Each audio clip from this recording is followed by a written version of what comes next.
നമസ്കാരം, good morning കേരളത്തിലേക്ക് എല്ലാ പ്രിയ പ്രേക്ഷകർക്കും സ്വാഗതം. ശബരിമല സ്വർണ്ണക്കൊള്ളയിൽ ഉണ്ണികൃഷ്ണൻ പോറ്റി അറസ്റ്റിലായിരിക്കുകയാണ്. ഇനിയും പൂട്ടാനുണ്ട് കുറച്ചേറെ പേരെ.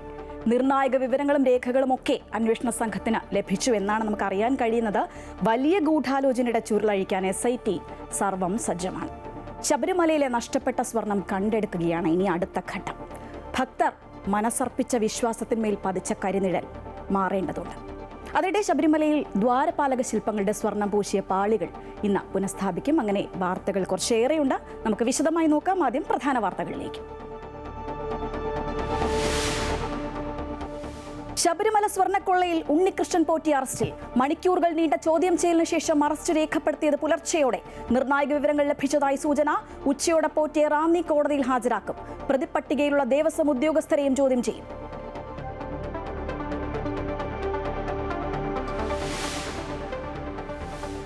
ശബരിമലയിൽ ദ്വാരപാലക ശില്പങ്ങളുടെ സ്വർണം പൂശിയ പാളികൾ ഇന്ന് പുനഃസ്ഥാപിക്കും.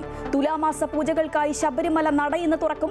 മാളികപ്പുറം മേൽശാന്തി നറുക്കെടുപ്പ് നാളെ.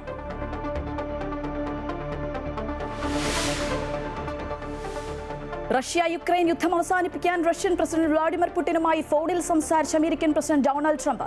സംഭാഷണം പ്രതീക്ഷ നൽകുന്നതെന്ന് ട്രംപ്. ഇരു നേതാക്കളും ഹംഗറിയിൽ കൂടിക്കാഴ്ച നടത്തും. ട്രംപ് സെലൻസ്കി കൂടിക്കാഴ്ച ഇന്ന് വൈറ്റ് ഹൌസിൽ.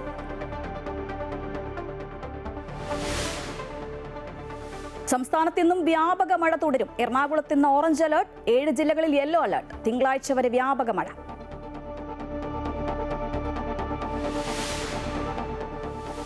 രഞ്ജി ട്രോഫിയിൽ മഹാരാഷ്ട്രക്കെതിരെ കേരളം പൊരുതുന്നു. ആദ്യ ഇന്നിംഗ്സിൽ കേരളത്തിന് 3 വിക്കറ്റ് നഷ്ടം. സഞ്ജുവും സച്ചിൻ ബേബിയും ക്രീസിൽ.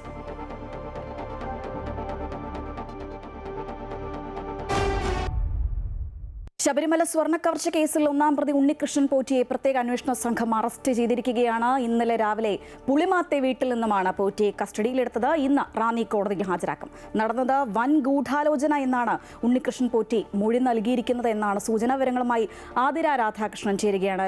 ആതിര, SIT അന്വേഷണം തുടങ്ങി 6-ാം ദിവസമാണ് കേസിലെ നിർണായകമായൊരു നടപടി ഉണ്ടായിരിക്കുന്നത്. എന്തായാലും ഉണ്ണികൃഷ്ണൻ പോറ്റിയുടെ മൊഴിയുടെ കൂടുതൽ വിവരങ്ങൾ അത് അറിവാകാനുള്ളതേ ഉള്ളൂ. എങ്കിൽ പോലും താൻ ഇതിൻ്റെ ഒരു ഭാഗമാണ്. പക്ഷേ ഗൂഢാലോചനയിൽ ഇനിയും ആ പട്ടിക ഇനിയും നീളും എന്നു തന്നെയല്ലേ ആ മൊഴിയുടെ ഒരു സാരാംശം? ശ്രീജ, ഇന്നലെയാണ് ഉണ്ണികൃഷ്ണൻ പോറ്റി ശബരിമല സ്വർണ്ണക്കൊള്ള കേസിൽ അറസ്റ്റ് രേഖപ്പെടുത്തുന്നത്. ഇന്നലെ അദ്ദേഹത്തിൻ്റെ വീട്ടിൽ നിന്നും കസ്റ്റഡിയിലെടുക്കുന്നു. അതിനുശേഷം ഇഞ്ചക്കൽ വിജിലൻസ് ഓഫീസിലെത്തി പ്രത്യേക അന്വേഷണ സംഘം വിശദമായൊരു ചോദ്യം ചെയ്യൽ നടത്തിയതിനു ശേഷമാണ് ഇന്ന് പുലർച്ചെ ഏകദേശം 3 മണിയോടുകൂടി അറസ്റ്റ് രേഖപ്പെടുത്തുന്നത്. ഈ അറസ്റ്റിൽ പ്രധാനമായും ചോദ്യം ചെയ്യലിൽ നിർണായകമായ പല മൊഴികളും ലഭിച്ചിട്ടുണ്ട് എന്നാണ് വിവരം. പലതരത്തിലുള്ള ചോദ്യങ്ങളാണ് SITക്ക് മുന്നിൽ ഉണ്ടായിരുന്നത്. ആ ചോദ്യങ്ങൾക്കൊക്കെ തന്നെ വിശദമായ രീതിയിൽ ആ ചോദ്യങ്ങൾക്കൊക്കെ തന്നെ ഉണ്ണികൃഷ്ണൻ പോറ്റി മറുപടി പറഞ്ഞു എന്നാണ് അറിയാൻ സാധിക്കുന്നത്. ഈ പ്രത്യേക അന്വേഷണ സംഘത്തിൻ്റെ ചോദ്യം ചെയ്യലിൽ വലിയ രീതിയിലുള്ള ഒരു വൻ ഗൂഢാലോചനയാണ് ഈ സ്വർണ്ണക്കവർച്ചയെ സംബന്ധിച്ചിടത്തോളം നടന്നിരിക്കുന്നത് എന്നാണ് വിവരം. ഈ പ്രധാനമായും ഇതിനു മുൻപൊക്കെ തന്നെ ഉയർന്നു വന്ന ചോദ്യം, ഉണ്ണികൃഷ്ണൻ പോറ്റി ഒറ്റയ്ക്കായിരുന്നില്ല. ഉണ്ണികൃഷ്ണൻ പോറ്റിക്ക് ഈ ഉദ്യോഗസ്ഥ തലത്തിൽ നിന്നും സഹായങ്ങൾ ലഭിച്ചിട്ടുണ്ടാകും എന്ന തരത്തിലുള്ള സൂചനകളൊക്കെ തന്നെ ആദ്യം മുതൽ തന്നെ ഉണ്ടായിരുന്നു. അതിനൊക്കെ തന്നെ ഇപ്പോൾ ഒരു കൃത്യമായ ഉത്തരം ഉണ്ണികൃഷ്ണൻ പോറ്റി അന്വേഷണ സംഘത്തിന് മുമ്പാകെ നൽകിയിരിക്കുന്നു എന്നാണ് വിവരം. ഈ ശബരിമല സ്വർണ്ണക്കവർച്ചയെ സംബന്ധിച്ചിടത്തോളം കൃത്യമായുള്ളൊരു ഗൂഢാലോചന നടന്നിരിക്കുന്നു എന്നാണ് ഉണ്ണികൃഷ്ണൻ പോറ്റി നൽകിയിരിക്കുന്ന മൊഴിയിൽ നിന്നും വ്യക്തമാകുന്നത്. ഉദ്യോഗസ്ഥരൊക്കെ തന്നെ ഈ ദേവസ്വം ഉദ്യോഗസ്ഥരൊക്കെ തന്നെ ഉണ്ണികൃഷ്ണൻ പോറ്റിയെ ഇതിൽ സഹായിച്ചു എന്നുള്ളതാണ് ഏറ്റവും പ്രധാനമായും ഉണ്ണികൃഷ്ണൻ പോറ്റി നൽകിയിരിക്കുന്ന മൊഴിയിൽ സൂചിപ്പിക്കുന്നത്. ഈ സ്വർണ്ണക്കൊള്ളയിൽ ഇത്രയും വലിയൊരു വർഷങ്ങളായി നടത്തിയിരിക്കുന്ന ഒരു സ്വർണ്ണക്കൊള്ള 2019 ഈ ദ്വാരപാലക ശില്പങ്ങളിലെ ഈ പാളികളും മറ്റും ഉണ്ണികൃഷ്ണൻ പോറ്റി കൈമാറുന്നത്. ഉണ്ണികൃഷ്ണൻ പോറ്റിയുടെ സുഹൃത്തുക്കളാണ് ഇത് ഏറ്റെടുക്കാൻ അവിടെ എത്തുന്നത് എന്ന തരത്തിലുള്ള വാർത്തകളൊക്കെ തന്നെ ഓരോ ദിവസവും ഇത് സംബന്ധിച്ച കൂടുതൽ വിവരങ്ങളും വിശദാംശങ്ങളും ഒക്കെ പുറത്തു വന്നിരുന്നു. ആ സമയത്തൊക്കെ തന്നെ ഉയർന്നു വന്ന പ്രധാന ചോദ്യം എന്ന് പറയുന്നത് ഉണ്ണികൃഷ്ണൻ പോറ്റി ഒറ്റയ്ക്കായിരുന്നെങ്കിൽ ഇത് സാധ്യമാണോ എന്നുള്ളതാണ്. തീർച്ചയായും ഇന്ന് നൽകിയിരിക്കുന്ന മൊഴിയിൽ അത് അത്തരത്തിലല്ല എന്ന് തന്നെയാണ് ഉണ്ണികൃഷ്ണൻ പോറ്റി പ്രത്യേക അന്വേഷണ സംഘത്തിന് മുമ്പാകെ നൽകിയിരിക്കുന്ന മൊഴി. അതായത് ഇത് കൃത്യമായി ഉദ്യോഗസ്ഥ തലത്തിൽ നിന്നും അദ്ദേഹത്തിന് സഹായങ്ങൾ ലഭിച്ചിട്ടുണ്ട്, അവർ ഇതിന് കൂട്ടുനിന്നിട്ടുണ്ട് എന്ന് തന്നെയാണ് ഏറ്റവും പ്രധാനമായും ഉണ്ണികൃഷ്ണൻ പോറ്റി നൽകിയിരിക്കുന്ന മൊഴി. അതുകൊണ്ട് തന്നെ നിർണായകമായ പല വിവരങ്ങളും ലഭിച്ചിട്ടുണ്ട്. ഈ വിവരങ്ങളുടെ അടിസ്ഥാനത്തിൽ ഇനിയും ഒരു പക്ഷേ ഈ പട്ടിക നീണ്ടേക്കാം, പലതരത്തിൽ പലരുടെയും അറസ്റ്റ് ഉണ്ടായേക്കാം, ദേവസ്വം ഉദ്യോഗസ്ഥരുടെ ഉൾപ്പെടെ അറസ്റ്റിലേക്ക് ഒരു പക്ഷേ ഇത് നയിച്ചേക്കാം എന്നത് തന്നെയാണ് ഏറ്റവും പ്രധാനപ്പെട്ട വിഷയം. പ്രധാനമായും ഈ സഹായം ചെയ്ത ഉദ്യോഗസ്ഥർക്ക് കൃത്യമായ പ്രതിഫലം താൻ നൽകിയിട്ടുണ്ട് എന്ന തരത്തിലൊക്കെ തന്നെ ഉണ്ണികൃഷ്ണൻ പോറ്റി പ്രത്യേക അന്വേഷണ സംഘത്തിന് മുമ്പാകെ മൊഴി നൽകിയിട്ടുണ്ട്. അതുകൊണ്ട് തന്നെ ഇനി ആരൊക്കെയാണ് ഈ വിഷയത്തിൽ കുടുങ്ങുക എന്നുള്ള കാത്തിരിക്കേണ്ടിയിരിക്കുന്നു. ഏതായാലും ഇന്നലെ ഏകദേശം ഞാനൊന്ന് ഇടപെടുകയാണ്. ഇപ്പോഴും ചോദ്യം ചെയ്യൽ തുടരുകയാണോ? അദ്ദേഹത്തെ രാവിലെ വൈദ്യപരിശോധനയ്ക്ക് വിധേയനാക്കി എന്നറിയാൻ കഴിയുന്നുണ്ട്. അതിനുശേഷം ചെറിയൊരു ഇടവേളയുണ്ടായിരുന്നു. പക്ഷേ അതിനുശേഷം ഇപ്പോഴും ചോദ്യം ചെയ്യൽ തുടരുകയാണോ? ശ്രീജ, ഇന്നലെയാണ് അദ്ദേഹത്തെ ചോദ്യം ചെയ്യലിന് ഹാജരാക്കുന്നത്. അതിനുശേഷം മണിക്കൂറുകളുടെ ഒരു ചോദ്യം ചെയ്യലിനൊടുവിലാണ് അറസ്റ്റ് രേഖപ്പെടുത്തുന്നത്. അതിനുശേഷം വൈദ്യപരിശോധനയ്ക്ക് കൊണ്ടുപോകുന്നു. അതിനുശേഷം പുലർച്ചെ വീണ്ടും തിരികെ ഈ പ്രത്യേക അന്വേഷണ സംഘം ഇവിടെ എത്തിക്കുന്നു. അതിനുശേഷം ഇപ്പോഴും നിലവിലും ചോദ്യം ചെയ്യൽ തുടരുകയാണ് എന്ന് തന്നെയാണ് നമുക്ക് അറിയാൻ സാധിക്കുന്നത്.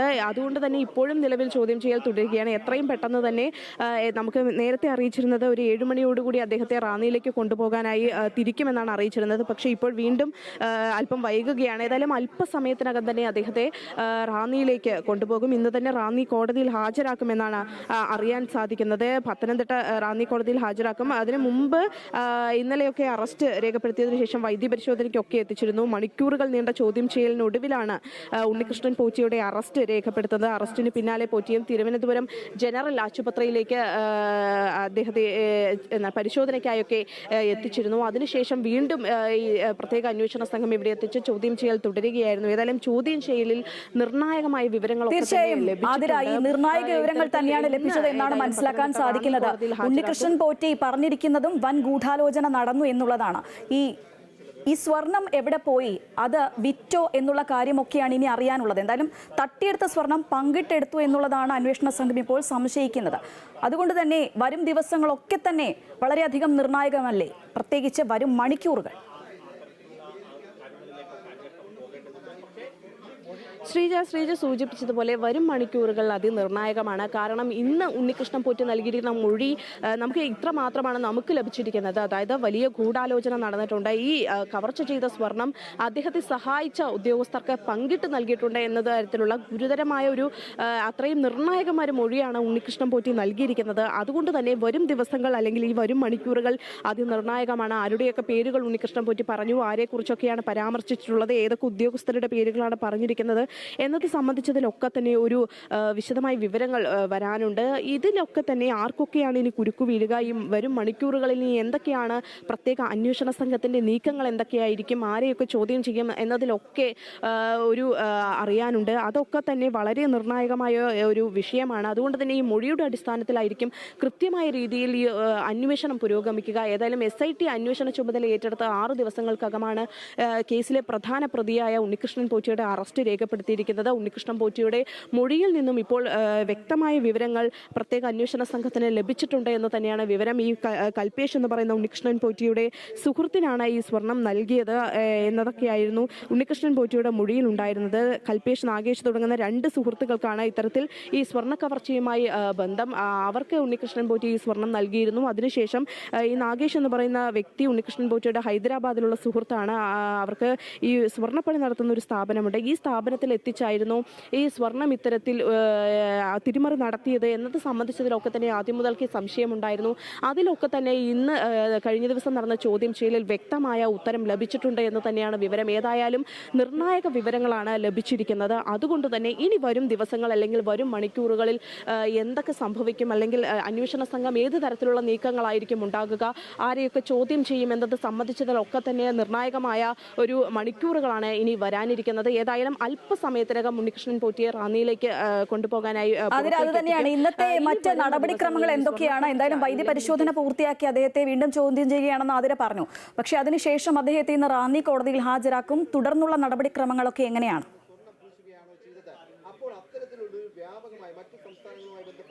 ശ്രീജ ഇന്നലെ വീട്ടിലെത്തി അറസ്റ്റ് രേഖപ്പെടുത്തുന്നു. അതിനുശേഷം ഇവിടെ ചോദ്യം ചെയ്യലിന് എത്തിക്കുന്നു. മണിക്കൂറുകളോളം നീണ്ട ചോദ്യം ചെയ്യലായിരുന്നു. ഏകദേശം 10 മണിക്കൂറിലധികം അദ്ദേഹത്തെ ചോദ്യം ചെയ്തതിന് ശേഷം വൈദ്യപരിശോധനയ്ക്കായി ജനറൽ ആശുപത്രിയിൽ എത്തിച്ചു. അതിനുശേഷം തിരികെ ഇവിടെ എത്തിച്ചു. വീണ്ടും ചോദ്യം ചെയ്യൽ തുടരുന്നൊരു സാഹചര്യമാണ് ഉണ്ടായത്. അതിനുശേഷം ഈ പുലർച്ചെ ഒരു 6:30യോടുകൂടി അദ്ദേഹത്തിന്റെ സഹോദരനെ ഉൾപ്പെടെ ഇവിടെ വസ്ത്രങ്ങളുമായിട്ടൊക്കെ എത്താനുള്ള പറയുകയുണ്ടായി. അതിനുശേഷം ഇപ്പോൾ അല്പസമയത്തിനകം അദ്ദേഹത്തെ പുറത്തെത്തിക്കും. അതിനുശേഷമായിരിക്കും പത്തനംതിട്ട റാന്നി കോടതിയിലേക്ക് ഇന്ന് തന്നെ ഏകദേശം ഉച്ചയോടുകൂടി ഹാജരാക്കുമെന്നാണ് അറിയാൻ സാധിക്കുന്നത്. റാന്നി കോടതിയിൽ ഹാജരാക്കിയതിനു ശേഷം പ്രത്യേക അന്വേഷണ സംഘം വീണ്ടും ഉണ്ണികൃഷ്ണൻ പോറ്റിയെ കസ്റ്റഡിയിൽ വാങ്ങുമെന്നാണ് അറിയാൻ സാധിക്കുന്നത്.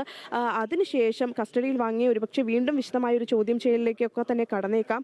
ഏതായാലും നിലവിൽ അദ്ദേഹം ഈ തിരുവനന്തപുരം വിജിലൻസ് ഓഫീസിലാണുള്ളത്. അതിനുശേഷമായിരിക്കും അല്പസമയത്തിനകം അദ്ദേഹത്തെ റാന്നിയിലേക്ക് കൊണ്ടുപോകേണ്ടതുണ്ട്. അതുകൊണ്ട് അല്പസമയത്തിനകം ഉണ്ണികൃഷ്ണൻ പോറ്റിയെ പുറത്തെത്തിക്കുമെന്നാണ് അറിയാൻ സാധിക്കുന്നത്. ശരി, അതിന് എന്തായാലും ശബരിമല സ്വർണ്ണക്കവർച്ച കേസിൽ 1-ാം പ്രതി ഉണ്ണികൃഷ്ണൻ പോറ്റിയെ പ്രത്യേക അന്വേഷണ സംഘം അറസ്റ്റ് ചെയ്തിരിക്കുകയാണ്. വരും മണിക്കൂറുകളൊക്കെ നിർണായകമാണ്. ഇതേ തുടർന്ന് ഇനി ഏതൊക്കെ അറസ്റ്റ് ഉണ്ടാകും എന്ന് കാത്തിരുന്ന് തന്നെ കാണും. വിവരങ്ങളുമായി ഒപ്പം ചേരുകയായിരുന്നു ആതിര രാധാകൃഷ്ണൻ. തുലാമാസ പൂജകൾക്കായി ശബരിമല നട ഇന്ന് തുറക്കും. വൈകിട്ട് 5-നാണ് നട തുറക്കുന്നത്. ദ്വാരപാലക ശില്പത്തിൽ നിന്നും അറ്റകുറ്റപ്പണികൾക്കായി അഴിച്ചുമാറ്റിയ സ്വർണ്ണപ്പാളികൾ വൈകിട്ട് 4 മണിയോടെ പുനഃസ്ഥാപിക്കും. രാഷ്ട്രപതിയുടെ സന്ദർശനത്തിനായുള്ള ഒരുക്കങ്ങളും സന്നിധാനത്ത് പുരോഗമിക്കുകയാണ്. വിവരങ്ങളുമായി രജിത് കുമാർ ചേരുകയാണ്. രജിത്ത്, തുലാമാസ പൂജകൾക്കായി ശബരിമല നട ഇന്ന് തുറക്കുകയാണ്. പക്ഷേ ഏറ്റവും ശ്രദ്ധേയമായ ഒരു കാര്യം ദ്വാരപാലക ശില്പങ്ങൾ. ഏറെ വിവാദമായൊരു വിഷയമാണ്, നമുക്കറിയാം. ആ ദ്വാരപാലക ശില്പങ്ങളുടെ പാളികൾ ഇന്ന് പുനഃസ്ഥാപിക്കുകയാണ്. നടപടിക്രമങ്ങളൊക്കെ എപ്പോഴായിരിക്കും? വിവരങ്ങൾ. ശ്രീജ, ഇന്ന് ശബരിമല നട തുലാമാസ പൂജകൾക്കായി തുറക്കുകയാണ്. അത് തന്നെയാണ് ഏറ്റവും പ്രധാനം. ഒപ്പം തന്നെയാണ് വൈകിട്ട് 5 മണിയോടുകൂടി തന്ത്രി മഹേഷ് മോഹനരുടെ നേതൃത്വത്തിലാണ് അരുൺ നമ്പൂതിരിയാണ് നട തുറക്കുന്നത്. തുടർന്ന് അതിനു മുമ്പായാണ് ഈ ദ്വാരപാലക ശില്പങ്ങളിൽ നിന്നും അഴിച്ചു മാറ്റിയിട്ടുള്ള സ്വർണ്ണപ്പാളികൾ പുനഃസ്ഥാപിക്കുന്നത്. അത് വൈകിട്ട് 4 മണിയോടുകൂടി നടക്കും. ഹൈക്കോടതിയുടെ പ്രത്യേക മേൽനോട്ടത്തിലാണ് ഈ ദ്വാരപാലക ശില്പങ്ങളിൽ നിന്നും അഴിച്ചു മാറ്റിയിട്ടുള്ള അറ്റകുറ്റപ്പണികൾ പൂർത്തിയാക്കി ചെന്നൈയിൽ നിന്നും തിരികെ എത്തിച്ചിട്ടുള്ള ആ പാളികൾ വീണ്ടും പുനഃസ്ഥാപിക്കുന്നത്. നമുക്കറിയാം, ഏറെ കോളിളക്കം സൃഷ്ടിച്ച ഒരു സ്വർണ്ണപ്പാളി വിവാദവുമായി ബന്ധപ്പെട്ടുകൊണ്ട് തന്നെയാണ് ഈ പാളികളും ഉള്ളത്. അത് 2019 അഴിച്ചു മാറ്റുകയും അതിൽ നിന്ന് സ്വർണം മാറ്റുക, ഏകദേശം 5 കിലോയോളം സ്വർണമാണ് 2 ദ്വാരപാലക ശില്പങ്ങളിലായി ഉണ്ടായിരുന്നത്. ആ UB ഗ്രൂപ്പ് നേരത്തെ തന്നെ നൽകിയിരുന്നതാണ്. അതിൽ നിന്നും സ്വർണം മാറ്റുകയും പിന്നീട് ഏകദേശം 390 ഗ്രാമോളം മാത്രം തിരികെ അതിൽ പൂശി തിരികെ കൊണ്ടുവന്ന് പതിപ്പിക്കുകയുമായിരുന്നു. അതിൽ പ്രശ്നങ്ങൾ ഉണ്ടായ സ്ഥിതിക്കാണ് അവ വീണ്ടും അഴിച്ചുമാറ്റി വീണ്ടും സ്വർണം പൂശുന്നതിനായി ചെന്നൈയിലേക്ക് സ്മാർട്ട് ക്രിയേഷൻസിലേക്ക് ഇടുന്നത്. അവിടെ നിന്നും കഴിഞ്ഞ 4-ാം തീയതി കൂടിയാണ് ഈ സ്വർണ്ണപ്പാളികൾ തിരികെ ഇവിടേക്ക് എത്തിച്ചത്. ഇന്നലെ ശബരിമലയിലെ സ്ട്രോങ് റൂമിലാണ് ഇപ്പോൾ ഈ സ്വർണ്ണപ്പാളികൾ ഉള്ളത്. അവ ഇന്ന് തിരികെ പുനഃസ്ഥാപിക്കുന്ന ഒരു സാഹചര്യമാണ്. ജസ്റ്റിസ് KT ശങ്കറിന് ഉൾപ്പെടെയുള്ളവർ ഈ സ്വർണ്ണപ്പാളികൾ ഉൾപ്പെടെ പരിശോധന നടത്തിയിട്ടുണ്ട്. അതുകൊണ്ട് തന്നെ ഹൈക്കോടതിയുടെ ഒരു നിരീക്ഷണത്തോടു കൂടി ഇന്ന് അവ പുനഃസ്ഥാപിക്കുകയാണ്. ആ പുനഃസ്ഥാപിക്കുന്ന ചടങ്ങ് വൈകിട്ട് 4 മണിക്കാണ് നടക്കുന്നത്. അതിനുശേഷം 5 മണിയോടുകൂടി ഭക്തർക്ക് ദർശനത്തിനായി ശബരിമല നട തുറക്കുകയും ചെയ്യും. ഇന്ന് ഉച്ചയ്ക്ക് ശേഷം മാത്രമേ ഭക്തരെ, ഏകദേശം 1 മണിക്ക് ശേഷം മാത്രമേ അയ്യപ്പ ഭക്തരെ പമ്പയിൽ നിന്നും സന്നിധാനത്തേക്ക് കടത്തിവിടുകയുള്ളൂ. ഇപ്പോൾ ഞാൻ നിൽക്കുന്നത് നിലയ്ക്കലാണ്. നിലയ്ക്കലിലേക്ക് അയ്യപ്പ ഭക്തരുടെ ഒഴുക്ക് തുടങ്ങിയിട്ടുണ്ട്. വിവിധ സംസ്ഥാനങ്ങളിൽ നിന്നുള്ള അയ്യപ്പ ഭക്തർ ഇവിടേക്ക് എത്തിക്കൊണ്ടിരിക്കുന്ന കാഴ്ചയാണ് നമുക്ക് കാണുന്നത്. ഇവരൊക്കെയും തന്നെ നിലയ്ക്കലിലെ ഹിൽ സ്റ്റേഷനിലേക്ക് വിട്ടതിന് ശേഷം അവിടെ നിന്നും സാധാരണ പോകുന്നത് പോലെ KSRTC സർവീസാണ് ഇപ്പോഴും ഉള്ളത്. ഭക്തരെ അങ്ങോട്ടേക്ക് പമ്പയിലേക്ക് കടത്തിവിടുന്ന വാഹനങ്ങൾ ഉൾപ്പെടെ പമ്പയിലേക്ക് കടത്തിവിടുന്നില്ല. നിലവിൽ KSRTCയിൽ തന്നെയാണ് അയ്യപ്പ ഭക്തർ പമ്പയിലേക്ക് എത്തുന്നത്. അവിടെ നിന്നും 1 മണിയോടുകൂടി അയ്യപ്പ ഭക്തർക്ക് ദർശനത്തിനായി രാഷ്ട്രപതിയുടെ സന്ദർശനത്തിനായുള്ള ഒരുക്കങ്ങളൊക്കെ സന്നിധാനത്ത് പുരോഗമിക്കുന്നു എന്നാണ് അറിയാൻ കഴിയുന്നത്. എന്താണ് അത് സംബന്ധിച്ചുള്ള വിവരങ്ങൾ? 22-ാം തീയതിയാണ് രാഷ്ട്രപതി ദ്രൗപദി മുർമു ശബരിമലയിൽ ദർശനത്തിനായി എത്തുന്നത്. അതിനുള്ള ഒരുക്കങ്ങൾ വളരെ ദ്രുതഗതിയിൽ തന്നെ പുരോഗമിക്കുന്നുണ്ട്. നമുക്കറിയാം, രാഷ്ട്രപതിയുടെ പ്രോട്ടോകോൾ പ്രകാരം പോകുന്നതിന് വേണ്ടിയിട്ടുള്ള സൗകര്യങ്ങൾ ആവശ്യപ്പെട്ടുകൊണ്ട് തിരുവിതാംകൂർ ദേവസ്വം ബോർഡ് ഹൈക്കോടതിയിൽ പ്രത്യേക അപേക്ഷ നൽകിയിരുന്നു. ആ അപേക്ഷയ്ക്ക് ഗൂർഖ എമർജൻസി വാഹനം ഉൾപ്പെടെ ഉപയോഗിക്കുന്നതിനും വാഹന വ്യൂഹം ഉപയോഗിക്കുന്നതിനും ഉൾപ്പെടെയുള്ളവയ്ക്ക് അനുമതി ഹൈക്കോടതിയിൽ നിന്ന് തേടിയിരുന്നു. അതിന് ഹൈക്കോടതി അനുമതി നൽകിയിട്ടുണ്ട്. ഗൂർഖ വാഹനം അതുപോലെ തന്നെ വാഹന വ്യൂഹവും ഉപയോഗിക്കുന്നതിനുള്ള അനുമതി നൽകിയിട്ടുണ്ട്. നിലവിൽ ശബരിമലയിലേക്ക് പോകുന്നതിന് ആവശ്യമായ എല്ലാ ഒരുക്കങ്ങളും ഇതിനോടകം തന്നെ പൂർത്തീകരിച്ചിട്ടുണ്ട്. 22 തീയതി രാവിലെയാണ് ദ്രൗപദി മുർമു ശബരിമലയിൽ ദർശനം നടത്തുന്നത്. അതുകൊണ്ട് തന്നെ 21 തീയതി ഉൾപ്പെടെ 25,000 അയ്യപ്പ ഭക്തർക്ക് മാത്രമാണ് ദർശനത്തിനുള്ള സൗകര്യമുള്ളത്. 22 തീയതി രാവിലെ അയ്യപ്പ ഭക്തരെ പൂർണ്ണമായും ശബരിമലയിൽ നിന്നും സുരക്ഷാ ക്രമീകരണങ്ങളുടെ ഭാഗമായി മാറ്റുകയും അല്ലെങ്കിൽ അയ്യപ്പ ഭക്തർക്ക് അങ്ങോട്ടേക്ക് ദർശനത്തിനുള്ള അനുമതി ഇല്ല. ദ്രൗപദി മുർമു രാഷ്ട്രപതിയുടെ ദർശനം കഴിഞ്ഞ് തിരികെ പോയതിനു ശേഷം മാത്രമാണ് പിന്നീട് അയ്യപ്പ ഭക്തരെ ശബരിമലയിൽ ദർശനത്തിനായി കയറ്റിവിടുകയുള്ളൂ. തുടർന്ന് പ്രത്യേക പാസുകളുള്ള ആളുകൾക്ക്, അതായത് രാഷ്ട്രപതിയുടെ സന്ദർശനവുമായി ബന്ധപ്പെട്ട് അനുമതിയുള്ള ആളുകൾക്ക് മാത്രമാണ് 22 തീയതി രാവിലെ മുതൽ ശബരിമലയിൽ നിൽക്കുന്നതിനുള്ള അനുമതിയുള്ളത്. നിലവിൽ അയ്യപ്പ ഭക്തരെ സുഗമമായി കടത്തിവിടുകയും 21 തീയതിയോടുകൂടി 25,000 പേർക്ക് മാത്രം ദർശനത്തിനുള്ള അനുമതി നൽകുകയുമാണ്. അതിനുശേഷം ആരെയും അങ്ങോട്ടേക്ക് കടത്തിവിടുകയില്ല. തുടർന്ന് രാഷ്ട്രപതി തിരികെ പോയതിനു ശേഷം അയ്യപ്പ ഭക്തർക്ക് വീണ്ടും ദർശനത്തിനുള്ള സൗകര്യമാണ് ഇപ്പോൾ ഒരുക്കിയിട്ടുള്ളത്. കർശന സുരക്ഷാ ക്രമീകരണങ്ങളാണ്. അത് വിലയിരുത്തുന്നതിനായി ദേവസ്വം ബോർഡ് ഉദ്യോഗസ്ഥരും അതുപോലെ തന്നെ ഉന്നത ഉദ്യോഗസ്ഥർ ഉൾപ്പെടെയുള്ളവർ ശബരിമലയിലും അതുപോലെ തന്നെ നിലയ്ക്കലും പമ്പയിലുമായി പ്രത്യേക പോലീസിനെ വിന്യസിച്ചുകൊണ്ടുള്ള സുരക്ഷാ ക്രമീകരണങ്ങൾക്കാണ് നേതൃത്വം നൽകിയിരിക്കുന്നത്. ശരി രജത, തുലാമാസ പൂജകൾക്കായി ശബരിമല നട ഇന്ന് തുറക്കുകയാണ്. വൈകിട്ട് 5 മണിക്കാണ് നട തുറക്കുന്നത്. വിവരങ്ങളുമൊപ്പം ചേരുകയായിരുന്നു രജിത് കുമാർ. മറ്റൊരു പ്രധാനപ്പെട്ട വാർത്തയിലേക്ക്. താമരശ്ശേരിയിൽ 4ാം ക്ലാസ്സുകാരിയുടെ മരണകാരണം അമീബിക് മസ്തിഷ്ക ജ്വരമല്ല എന്ന് പോസ്റ്റ്മോർട്ടം റിപ്പോർട്ട്. ഇൻഫ്ലുവൻസ എ അണുബാധ മൂലമുള്ള വൈറൽ ന്യൂമോണിയയെ തുടർന്നാണ് മരണമെന്ന പോസ്റ്റ്മോർട്ടം റിപ്പോർട്ടിൽ പറയുന്നു. വിവരങ്ങളുമായി ലക്ഷ്മി പ്രിയ ചേരുകയാണ്. ലക്ഷ്മി, ഈ കുട്ടിയുടെ കുടുംബം ആദ്യമേ ആരോപിച്ചിരുന്നത് ഇക്കാര്യം തന്നെയാണ്. തെറ്റായ രോഗം പറഞ്ഞ കുട്ടിയെ മരണത്തിലേക്ക് തള്ളിവിട്ടു. അതേ തുടർന്നാണ് ഈ പ്രശ്നങ്ങളൊക്കെ ഉണ്ടാകുന്നത്. ഇപ്പോൾ പോസ്റ്റ്മോർട്ടം റിപ്പോർട്ട് പുറത്തു വന്നിരിക്കുന്നു. നിയമ നടപടിയുമായി മുന്നോട്ട് പോകാൻ തന്നെയല്ലേ കുടുംബത്തിന്റെ തീരുമാനം? ശ്രീജ, നേരത്തെ ജില്ലാ മെഡിക്കൽ ഓഫീസറുടെ റിപ്പോർട്ട് ഈ കുട്ടി മരിച്ചത് അമീബിക് മസ്തിഷ്ക ജ്വരം ബാധിച്ച് ആണ് എന്നായിരുന്നു. എന്നാൽ ഇപ്പോൾ അതൊന്നുമല്ല, മറ്റൊരു രോഗമാണ്. അതായത് ഇൻഫ്ലുവൻസ എ അണുബാധ മൂലമുള്ള വൈറൽ ന്യൂമോണിയയെ തുടർന്നാണ് കുട്ടി മരിച്ചതെന്ന പോസ്റ്റ്മോർട്ടം റിപ്പോർട്ടാണ് കഴിഞ്ഞ ദിവസം പുറത്തു വന്നിരിക്കുന്നത്. ഏതായാലും ഈ കുടുംബത്തിന്റെ ആരോപണം ശരിയാണ് എന്നതിലുള്ള ഒരു ഉത്തമ ഉദാഹരണമാണ് ഇപ്പോൾ വന്നിരിക്കുന്ന പോസ്റ്റ്മോർട്ടം റിപ്പോർട്ട്. ഈ കുട്ടി മരിച്ചതുമായി ബന്ധപ്പെട്ട് തന്നെ വലിയ രീതിയിലുള്ള വാദപ്രതിവാദങ്ങൾ അടക്കം നടന്നിരുന്നു. കുട്ടിയുടെ അച്ഛൻ, അതായത് താമരശ്ശേരി താലൂക്ക് ആശുപത്രിയിലാണ് ഈ കുട്ടിയെ പനിയെ തുടർന്ന് പ്രവേശിപ്പിച്ചിരുന്നത്. എന്നാൽ അവിടെ നിന്ന് ആവശ്യമായ ചികിത്സ നൽകിയിട്ടുണ്ടായിരുന്നില്ല എന്നുള്ള കാരണങ്ങളെല്ലാം ഈ കുട്ടിയുടെ കുടുംബം ആരോപിച്ചിരുന്നു. ഇതേ തുടർന്ന് കോഴിക്കോട് മെഡിക്കൽ കോളേജിലേക്ക് റെഫർ ചെയ്യുകയും അവിടേക്ക് എത്തുന്നതിന് മുന്നേ ഈ കുട്ടി മരിക്കുകയുമാണ് ഉണ്ടായത്. ഏതായാലും ഈ ഒരു സംഭവം, അതായത് ഈ ഒരു അമീബിക് മസ്തിഷ്ക ജ്വരമല്ല എന്നുള്ളതും അതുപോലെ തന്നെ ഈ കുട്ടിയുടെ പോസ്റ്റ്മോർട്ടം റിപ്പോർട്ട് വരാൻ വൈകുന്നതിനെ തുടർന്ന് ഈ അനയ എന്ന കുട്ടിയുടെ അച്ഛൻ വലിയ രീതിയിലുള്ള മാനസിക സംഘർഷം നേരിട്ടിരുന്നു. ഇതേ തുടർന്ന് കുട്ടിയുടെ അച്ഛൻ താമരശ്ശേരി താലൂക്ക് ആശുപത്രിയിൽ എത്തുകയും അവിടെയുള്ള ഡോക്ടറെ വെട്ടിപ്പരിക്കേൽപ്പിക്കുകയും ചെയ്തത് നമ്മൾ കണ്ടതാണ്. അവർ പ്രധാനമായും ഉന്നയിക്കുന്ന ഇതാണ്, മകളുടെ മരണകാരണം മറ്റെന്തോ ആണ്, എന്നാൽ കൃത്യമായ ചികിത്സ ഈ താലൂക്ക് ആശുപത്രി നൽകിയിരുന്നുവെങ്കിൽ കുട്ടി ഇപ്പോഴും ജീവനോടെ ഉണ്ടായിരുന്നു എന്നടക്കമുള്ള കാര്യങ്ങൾ കുട്ടിയുടെ അച്ഛൻ ഉന്നയിച്ചിരുന്നു. ഏതായാലും ഇപ്പോൾ പോസ്റ്റ്മോർട്ടം റിപ്പോർട്ട് പുറത്തു വന്നിരിക്കുകയാണ്. ഏതായാലും സംഭവത്തിൽ നിയമ നടപടി സ്വീകരിക്കാൻ തന്നെയാണ് കുടുംബത്തിന്റെ തീരുമാനം. കൂടുതൽ കാര്യങ്ങൾ, അതായത് വക്കീലിൽ നിന്ന് നിയമോപദേശം തേടിയതിനു ശേഷമായിരിക്കും എത്തരത്തിലുള്ള നിയമ നടപടികളുമായി മുന്നോട്ട് പോകാനാണ് കുടുംബത്തിന്റെ തീരുമാനമെന്ന് അവർ അറിയിക്കുക. ഏതായാലും ഒരു ഉച്ചയോടുകൂടി തന്നെ ഒരു വാർത്താ സമ്മേളനം നടത്തുന്നുണ്ട് എന്ന് കുടുംബം അറിയിച്ചിട്ടുണ്ട്. കൂടുതൽ കാര്യങ്ങൾ അവർ അതിലൂടെ വ്യക്തമാക്കാനാണ് സാധ്യതയുള്ളത്. ശ്രീജ, താമരശ്ശേരിയിൽ 4ാം ക്ലാസ്സുകാരുടെ മരണകാരണം അമീബിക് മസ്തിഷ്ക ജ്വരമല്ല എന്നുള്ള പോസ്റ്റ്മോർട്ടം റിപ്പോർട്ടാണ് പുറത്തു വന്നിരിക്കുന്നത്. ഇൻഫ്ലുവൻസ എ അണുബാധ മൂലമുള്ളൊരു വൈറൽ ന്യൂമോണിയയെ തുടർന്നാണ് കുട്ടി മരിച്ചത് എന്നുള്ളതാണ് പോസ്റ്റ്മോർട്ടം റിപ്പോർട്ട്. ബീഹാറിൽ 1ാം ഘട്ട വോട്ടെടുപ്പിന്റെ നാമനിർദ്ദേശ പത്രിക സമർപ്പിക്കാനുള്ള സമയപരിധി ഇന്ന് അവസാനിക്കുകയാണ്. ചർച്ചകൾക്കും തർക്കങ്ങൾക്കും ഒടുവിൽ 48 സീറ്റിലേക്ക് കോൺഗ്രസ് സ്ഥാനാർത്ഥികളെ പ്രഖ്യാപിച്ചിട്ടുണ്ട്. പാർട്ടി സംസ്ഥാന അധ്യക്ഷൻ ഉൾപ്പെടെയുള്ളവർ പട്ടികയിൽ ഇടം പിടിച്ചു. അതേസമയം മഹാസഖ്യത്തിൽ സീറ്റ് വിഭജനം പൂർത്തിയായിട്ടില്ല.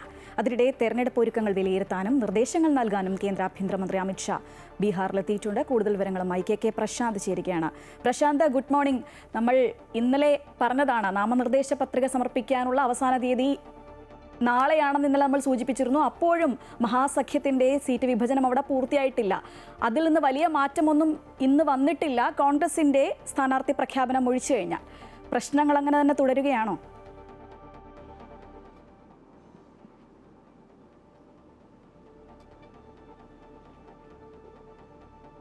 Sreeja, good morning. ഏതായാലും സീറ്റ് ധാരണയാണ് ഒരു പ്രധാനപ്പെട്ട പ്രശ്നമായി നിലനിൽക്കുന്നത്. നേരത്തെ വികാസ്ശീൽ പാർട്ടിയുമായി ബന്ധപ്പെട്ട ചില തർക്കങ്ങൾ നിലനിന്നിരുന്നു. പക്ഷേ ഇപ്പോൾ VIP-യുമായി ബന്ധപ്പെട്ടുള്ള തർക്കങ്ങളൊക്കെ തന്നെ ചർച്ചയിലൂടെ പരിഹരിച്ചു എന്നാണ് നമുക്ക് മനസ്സിലാക്കാൻ കഴിയുന്നത്. പ്രധാനപ്പെട്ട പ്രശ്നം RJDയും കോൺഗ്രസും തമ്മിലാണ്. ഇതിനു മുൻപ് RJDയും കോൺഗ്രസും പറഞ്ഞിരുന്നത് ഇടത് പാർട്ടികളടക്കം അനുനയിപ്പിക്കാനുള്ള നീക്കം നടക്കുന്നു, അവരുമായുള്ള ചർച്ച നടക്കുന്നതുകൊണ്ടാണ് ഈ മഹാസഖ്യത്തിന്റെ സീറ്റ് വിഭജനം പൂർത്തിയാകാത്തത് എന്നുള്ളതാണ്. പക്ഷേ ആ തരത്തിലല്ല കാര്യങ്ങൾ പോയി നിൽക്കുന്നത്. പല സീറ്റുകളെ സംബന്ധിച്ച് RJD കോൺഗ്രസ് തർക്കം തന്നെയാണ് പ്രധാനപ്പെട്ട കാര്യം. അതായത് കഴിഞ്ഞ തെരഞ്ഞെടുപ്പിൽ 70 സീറ്റിലാണ് കോൺഗ്രസ് മത്സരിച്ചത്, 19 മാത്രമാണ് വിജയിച്ചത്. അതുകൊണ്ട് തന്നെ ഇത്തവണ അത്രയും സീറ്റ് നൽകാൻ കഴിയില്ല എന്ന നിലപാട് RJD ആദ്യം തന്നെ വ്യക്തമാക്കിയിരുന്നു. പ്രാദേശിക ഘടകങ്ങൾ കടുത്ത വിമർശനവുമായി രംഗത്തെത്തുകയൊക്കെ ചെയ്തിരുന്നു. അതിന്റെ അടിസ്ഥാനത്തിലാണ് അത്തരമൊരു നീക്കത്തിൽ നിന്ന് RJD പിന്മാറുന്ന ഒരു സാഹചര്യം ഉണ്ടാകുന്നത്. പക്ഷേ ഏറ്റവും ഒടുവിൽ 60 സീറ്റെങ്കിലും എന്ന നിലയിലേക്ക് കോൺഗ്രസ് തയ്യാറെടുത്തിരുന്നു. പക്ഷേ അതും നൽകാൻ കഴിയില്ല. 50-55 സീറ്റ് എന്ന നിലയിലേക്ക് മാത്രം നൽകാൻ കഴിയൂ എന്ന നിലപാടിലാണ് ഇപ്പോൾ RJD ഉള്ളത്. അതിനിടയിലാണ് ഈ 48 സീറ്റ്, അതായത് കഴിഞ്ഞ തവണ കോൺഗ്രസ് മത്സരിച്ച സീറ്റുകളുണ്ട്, ഒപ്പം തന്നെ കോൺഗ്രസിന് സ്വാധീനമുള്ള സ്ഥലങ്ങളുണ്ട്. അതൊരു പ്രാഥമിക ധാരണയുടെ അടിസ്ഥാനത്തിലാണ് ഈ 48 സീറ്റുകളിൽ ഇപ്പോൾ സ്ഥാനാർത്ഥികളെ പ്രഖ്യാപിച്ചത്. ഇതിൽ തന്നെ 18 പേർക്ക് മാത്രമാണ് ചിഹ്നം അനുവദിച്ചത് എന്നതുകൊണ്ട് നമ്മൾ ഓർക്കണം. സ്വാഭാവികമായും ചിഹ്നം അനുവദിക്കുമ്പോഴാണ് പാർട്ടി ഔദ്യോഗികമായി ആ സ്ഥാനാർത്ഥികളെ അംഗീകരിച്ചത്. അതിനുശേഷമാണ് രാത്രി വൈകി 48 പേരുടെ പട്ടിക കോൺഗ്രസ് പുറത്തിറക്കിയത്.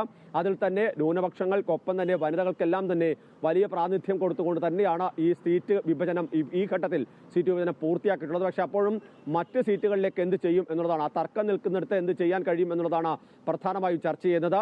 കഴിഞ്ഞ തവണ ദുർബലമായ സീറ്റുകൾ നൽകിയത് കൊണ്ടാണ്, അല്ലെങ്കിൽ സ്വാധീനമില്ലാത്ത സീറ്റുകൾ നൽകിയത് കൊണ്ടാണ് പരാജയപ്പെട്ടതെന്നും 19 സീറ്റിലേക്ക് ഒതുങ്ങിയതുമാണ് കോൺഗ്രസിന്റെ വാദം. അത് RJD അംഗീകരിക്കുകയാണെങ്കിൽ ഒരുപക്ഷേ ഈ 55 സീറ്റ് എന്നുള്ളത് വേഗത്തിൽ ഈ കടമ്പ കടക്കാൻ കഴിയും. പക്ഷേ ഇതിലൊരു പ്രധാനപ്പെട്ട കാര്യം എന്ന് പറയുന്നത് ഈ കടമ്പ കടക്കാനും ചർച്ചകൾ നടത്താനും ഇന്ന് ഒരു ദിവസം മാത്രം, അതായത് ഇന്ന് വൈകുന്നേരം 5 മണി വരെ മാത്രമാണ് സമയമുള്ളത്. അതിനു മുൻപ് നാമനിർദ്ദേശ പത്രിക, ഒന്നാം ഘട്ടം 121 സീറ്റിലേക്കുള്ള നാമനിർദ്ദേശ പത്രിക സമർപ്പിക്കണം. അതുകൊണ്ട് തന്നെ ഇന്ന് രാവിലെ 10 മണിയോടുകൂടിയെങ്കിലും ഈ പൂർണ്ണമായ ഒരു ചിത്രത്തിലേക്ക് കാര്യങ്ങൾ മഹാസഖ്യത്തിന്റെ കാര്യത്തിൽ എത്തുമെന്നാണ് നമുക്ക് മനസ്സിലാക്കാൻ കഴിയുന്നത്. പക്ഷേ മറുവശത്ത് വളരെ കൃത്യമായി തന്നെയാണ് NDA BJPയുടെ നേതൃത്വത്തിൽ മുന്നോട്ട് പോകുന്നത്. ഇന്നലെ രാത്രി വൈകി അമിത്ഷാ ബീഹാറിലെത്തുന്നു, പട്നയിൽ യോഗം ചേരുന്നു, തെരഞ്ഞെടുപ്പിന്റെ സ്ഥിതിഗതികൾ വിലയിരുത്തുന്നു, തന്ത്രങ്ങൾ ആരായുന്നു. ഇങ്ങനെ നിരവധിയായ നീക്കങ്ങൾ കേന്ദ്ര നേതൃത്വം നേരിട്ട് ബീഹാറിൽ BJPയുടെ ഭാഗത്ത് നടക്കുകയാണ്. കാരണം ബീഹാർ നഷ്ടപ്പെടുക എന്നുള്ളത് BJPയെ സംബന്ധിച്ച് ചിന്തിക്കാനാകാത്ത ഒരു സാഹചര്യമുണ്ട്. അതുകൊണ്ട് തന്നെ വളരെ കൃത്യമായ നീക്കങ്ങൾ തന്നെയെന്ന് നമുക്ക് പറയേണ്ടി വരും. നിതീഷ് കുമാർ തന്നെയായിരിക്കും പ്രധാനമായി തങ്ങളെ നയിക്കുക എന്നുള്ളതാണ് BJP വ്യക്തമാക്കുന്നത്. പക്ഷേ മുഖ്യമന്ത്രി നിതീഷ് കുമാർ ആകുമോ എന്ന ചോദ്യത്തിന് BJP അധ്യക്ഷൻ അടക്കമുള്ളവർ കൃത്യമായ മറുപടി നൽകുന്നില്ല. പക്ഷേ ഈ ഘട്ടത്തിൽ നിതീഷ് കുമാറിനെ മുൻനിർത്തി മുന്നോട്ട് പോകാൻ തന്നെയാണ് തീരുമാനിച്ചിട്ടുള്ളത്. ഏതായാലും മഹാസഖ്യം വലിയ അങ്കലാപ്പിലെന്നുള്ളതാണ് BJPയുടെ വിമർശനം. അതിന് വരുന്ന മണിക്കൂറിൽ ഏത് തരത്തിലാണ് പ്രതിഫലിക്കുക എന്നുള്ളതാണ് നമുക്ക് അറിയാൻ കഴിയുന്നത്. ബീഹാറിൽ എന്തായാലും കൂട്ടിക്കിഴക്കലുകൾ ഇങ്ങനെ തുടരുകയാണ്. ഒന്നാം ഘട്ട വോട്ടെടുപ്പിന്റെ നാമനിർദ്ദേശ പത്രിക സമർപ്പിക്കാനുള്ള സമയപരിധി ഇന്ന് അവസാനിക്കുകയാണ്. ചർച്ചകൾക്കും തർക്കങ്ങൾക്കും ഒടുവിൽ എന്തായാലും 48 സീറ്റിലേക്ക് കോൺഗ്രസ് സ്ഥാനാർത്ഥികളെ പ്രഖ്യാപിച്ചിട്ടുണ്ട്. പക്ഷേ അപ്പോഴും മഹാസഖ്യത്തിൽ സീറ്റ് വിഭജനം ഇപ്പോഴും പൂർത്തിയായിട്ടില്ല എന്ന് തന്നെ പറയണം. വിവരങ്ങളുമായി ഇപ്പം ചേരുകയായിരുന്നു KK പ്രശാന്ത്. ദിവസങ്ങൾ നീണ്ടുനിന്ന കൂടിയാലോചനകൾക്കും തർക്കങ്ങൾക്കും ഒടുവിൽ KPCC പുനഃസംഘടിപ്പിച്ചു. രാഷ്ട്രീയകാര്യ സമിതിയിലേക്ക് 6 പേരെ കൂടി ഉൾപ്പെടുത്തിയിട്ടുണ്ട്. 13 വൈസ് പ്രസിഡന്റുമാർ, 59 ജനറൽ സെക്രട്ടറിമാർ ഉൾപ്പെടുന്ന ജംബോ കമ്മിറ്റിയാണ് ദേശീയ നേതൃത്വം പ്രഖ്യാപിച്ചത്. മുതിർന്ന നേതാക്കൾക്കും യുവാക്കൾക്കും ഒരുപോലെ പ്രാതിനിധ്യം കൊടുത്തുകൊണ്ടാണ് പുനഃസംഘടന നടന്നിട്ടുള്ളത്. തദ്ദേശ തെരഞ്ഞെടുപ്പ് അടുത്തിരിക്കുന്ന പശ്ചാത്തലത്തിലാണ് പുനഃസംഘടന പൂർത്തിയാക്കാൻ AICC നേതൃത്വം തീരുമാനിച്ചത്. KPCC സെക്രട്ടറിമാർ, DCC അധ്യക്ഷന്മാർ ഒഴികെയുള്ള ഭാരവാഹികളെയാണ് പ്രഖ്യാപിച്ചത്. 6 പേരെ കൂടി രാഷ്ട്രീയകാര്യ സമിതിയിൽ ഉൾപ്പെടുത്തി. MPമാരായ Rajmohan Unnithan, VK Sreekandan, Dean Kuriakose, Pandalam Sudhakaran, CP Muhammad, AK മണി എന്നിവർ പുതിയ രാഷ്ട്രീയകാര്യ സമിതിയിൽ എത്തിയിട്ടുണ്ട്. 13 വൈസ് പ്രസിഡന്റുമാരെയും 59 ജനറൽ സെക്രട്ടറിമാരെയും ഉൾപ്പെടുത്തി ജംബോ പട്ടികയാണ് പ്രഖ്യാപിച്ചത്. VA നാരായണനാണ് ട്രഷറർ. സംഘടനാ ജനറൽ സെക്രട്ടറി സ്ഥാനത്ത് നിന്ന് M ലിജുവിനെ മാറ്റി വൈസ് പ്രസിഡന്റാക്കി. തിരുവനന്തപുരം DCC അധ്യക്ഷ സ്ഥാനം രാജിവെച്ച പാലോട് രവിയെയും വൈസ് പ്രസിഡന്റായും നിയമിച്ചു. T Sarathchandra Prasad, Hibi Eden, VT Balram, VP Sajeendran, Mathew Kuzhalnadan, D Sugathan, Ramya Haridas, AA Shukkur, M Vincent, Roy K Paulose, Jaison Joseph എന്നിവരാണ് മറ്റ് വൈസ് പ്രസിഡന്റുമാർ. N ശക്തനെ വൈസ് പ്രസിഡന്റ് സ്ഥാനത്ത് നിന്ന് ഒഴിവാക്കി. BJP വിട്ട് കോൺഗ്രസിൽ ചേർന്ന സന്ദീപ് വാര്യരെ ജനറൽ സെക്രട്ടറിയാക്കിയിട്ടുണ്ട്. 50% ഭാരവാഹിത്വം 50 വയസ്സിന് താഴെയുള്ളവർക്ക് നൽകണമെന്ന റായ്പൂർ പ്ലീനറി തീരുമാനം യുവാക്കൾക്ക് ഗുണമായിട്ടുണ്ട്. 25% ഭാരവാഹികൾ വനിതകളാകണമെന്ന ഹൈക്കമാൻഡ് നിലപാട് പട്ടികയിൽ പ്രതിഫലിച്ചിട്ടുണ്ട്. മറ്റു ഭാരവാഹികളെ അടുത്ത ദിവസങ്ങളിൽ തന്നെ പ്രഖ്യാപിക്കുമെന്നാണ് വിവരം. അമൃത ന്യൂസ്, ന്യൂഡൽഹി. KPCC ഭാരവാഹികളുടെ പുനഃസംഘടനയ്ക്കായി ജംബോ കമ്മിറ്റി പ്രഖ്യാപിച്ചിട്ടും കോൺഗ്രസിലെ എതിർപ്പുകൾ തുടരുകയാണ്. പുനഃസംഘടനയിൽ അതൃപ്തി പരസ്യമാക്കി ഷമാ മുഹമ്മദ് രംഗത്തെത്തിയിട്ടുണ്ട്. KPCC പട്ടികയ്ക്ക് പിന്നാലെ കഴിവ് മാനദണ്ഡമോ എന്ന പരിഹാസ ഫേസ്ബുക്ക് പോസ്റ്റുമായിട്ടാണ് ഷമാ മുഹമ്മദ് രംഗത്തെത്തിയത്. KK പ്രശാന്ത് ഒരിക്കൽ കൂടി ചേരുകയാണ്. പ്രശാന്ത്, വീണ്ടും ഗുഡ് മോർണിംഗ്. നമുക്കറിയാം, ഈ ജംബോ കമ്മിറ്റി പ്രഖ്യാപിച്ചു, അതൃപ്തി അതിങ്ങനെ പുകയുകയാണ്. തനിക്ക് പുനഃസംഘടനയിൽ സ്ഥാനമുണ്ടാകണമെന്ന് ഷമ ആവശ്യപ്പെട്ടിരുന്നു, പക്ഷെ അത് ഉണ്ടായില്ല. സ്വാഭാവികമായും അത് ഫേസ്ബുക്ക് പോസ്റ്റായി പ്രതിഷേധ രൂപത്തിൽ വന്നിരിക്കുകയാണ്. ഷമയ്ക്ക് പിന്നാലെ ഇനി വേറെ ആരൊക്കെ വരുമെന്നുള്ളതല്ലേ എല്ലാവരും ഉറ്റുനോക്കുന്നത്?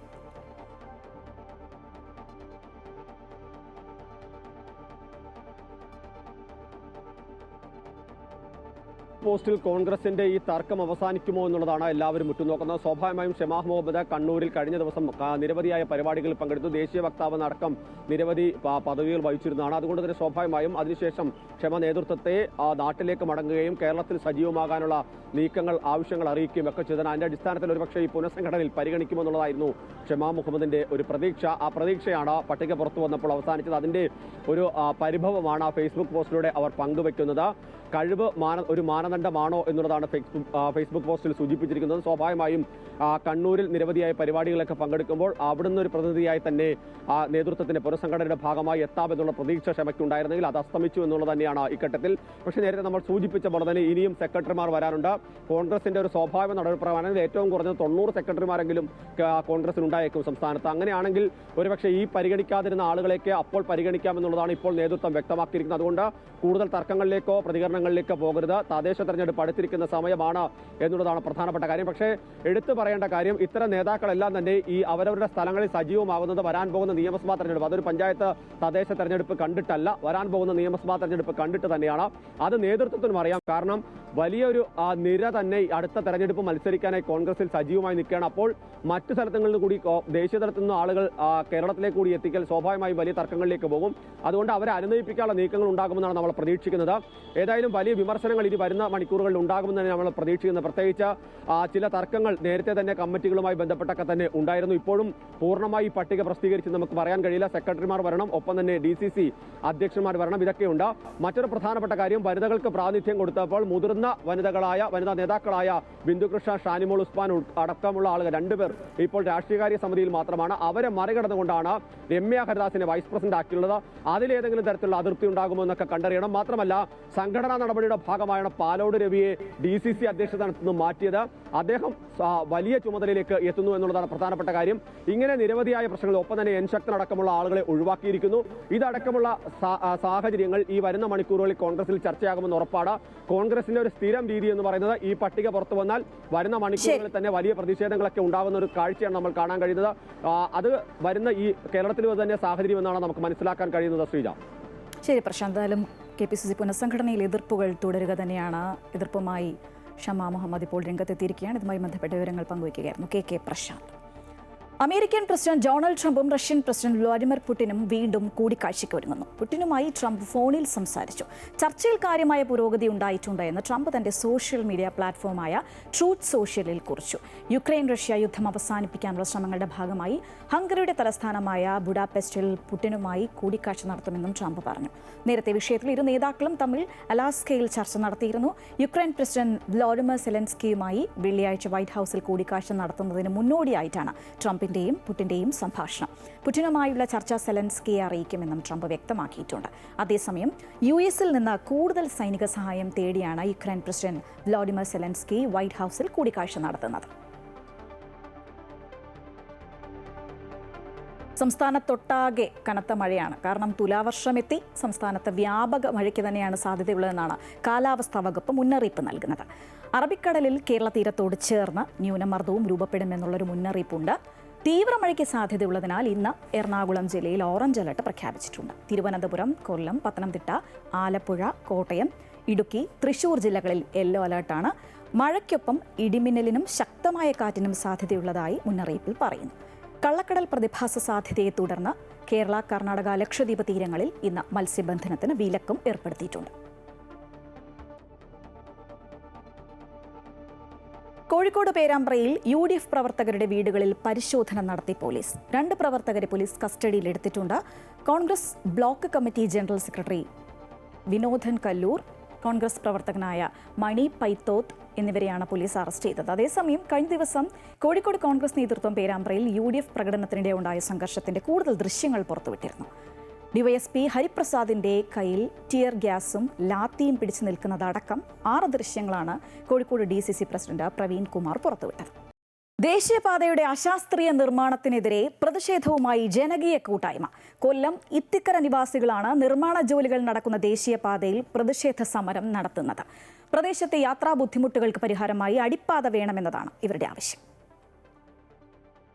ദേശീയപാതയുടെ നിർമ്മാണ ജോലികൾ പുരോഗമിക്കുന്ന കൊല്ലം ഇത്തിക്കര ഭാഗത്തുകൂടി കടന്നുപോകുമ്പോൾ അടിപ്പാതയ്ക്ക് വേണ്ടി ഒരു സമരപ്പന്തൽ കാണാം.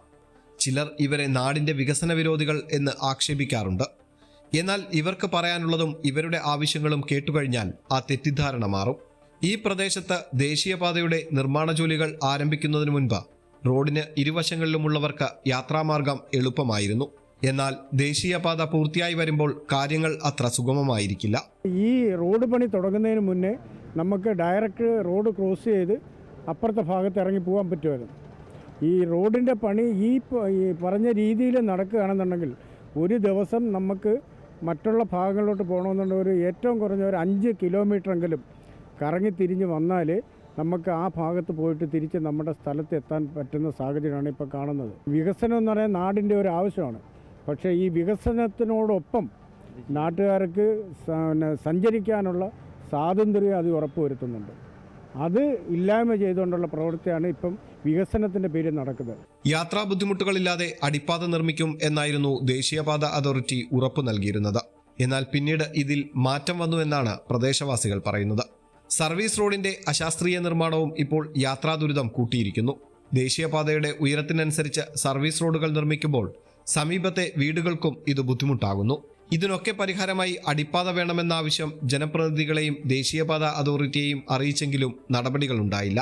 യാത്രാ ദുരിതത്തിന് പരിഹാരമാകുന്ന അടിപ്പാത എന്ന ആവശ്യം നേടിയെടുക്കും വരെ സമരവുമായി മുന്നോട്ടു പോകാനാണ് ജനകീയ പ്രതിഷേധ സമിതിയുടെ തീരുമാനം. അമൃത ന്യൂസ്, കൊല്ലം. ഈ റോഡ് തന്നെയാണ് എല്ലായിടത്തെയും പ്രശ്നം. ചെങ്ങന്നൂർ കുട്ടിക്കാട്ടുപടി ഇടനാട് റോഡ് സഞ്ചാരയോഗ്യമാക്കണമെന്ന ആവശ്യം ശക്തമാവുകയാണ്. സഞ്ചാര സ്വാതന്ത്ര്യം നിഷേധിക്കുന്ന റോഡിന് എന്ന് ശാപമോക്ഷം ലഭിക്കുമെന്ന് കാത്തിരിക്കുകയാണ് പ്രദേശവാസികൾ. ചെങ്ങന്നൂർ നഗരസഭയുടെ 5-7 വാർഡുകളിലൂടെ കടന്നുപോകുന്ന റോഡാണ് കുറ്റിക്കാട്ടുപടി ഇടനാട് റോഡ്. വർഷങ്ങളായി ഈ റോഡ് തകർന്നു കിടക്കുകയാണ്. നിരവധി പരാതികൾ അധികൃതർക്ക് നൽകിയിട്ടും യാതൊരു നടപടിയും ഉണ്ടായിട്ടില്ലെന്ന് പ്രദേശവാസികൾ പറയുന്നു. ഒരു മഴ പെയ്താൽ ചളിക്കുണ്ടാകുന്ന റോഡിൽ കാൽനടയാത്ര പോലും ദുഷ്കരമാണ്. കുണ്ടും കുഴിയും നിറഞ്ഞ ഈ റോഡിലൂടെ ജീവൻ പണയം വെച്ചാണ് ഇരുചക്രവാഹന യാത്രക്കാർ യാത്ര ചെയ്യുന്നത്. കുഴികളിലും വെള്ളക്കെട്ടിലും വീണ് ഇവിടെ അപകടങ്ങളും തുടർക്കഥയാണ്. മഴക്കാലത്ത് വരട്ടാറിൽ നിന്നുള്ള ഒഴുക്ക് കാരണം റോഡിൽ വെള്ളക്കെട്ടുണ്ടാവുകയും റോഡ് ചെളിക്കുണ്ടായി മാറുകയും ചെയ്യുന്നു. ഏകദേശം 2.5 കിലോമീറ്റർ ദൂരം വരുന്ന ഈ റോഡ് മണ്ണിട്ടുയർത്തി BMBTCL ടാർ ചെയ്യുമെന്ന് അധികൃതർ അറിയിച്ചിരുന്നെങ്കിലും യാതൊരു നടപടിയും നാളിതുവരെ ഉണ്ടായിട്ടില്ല.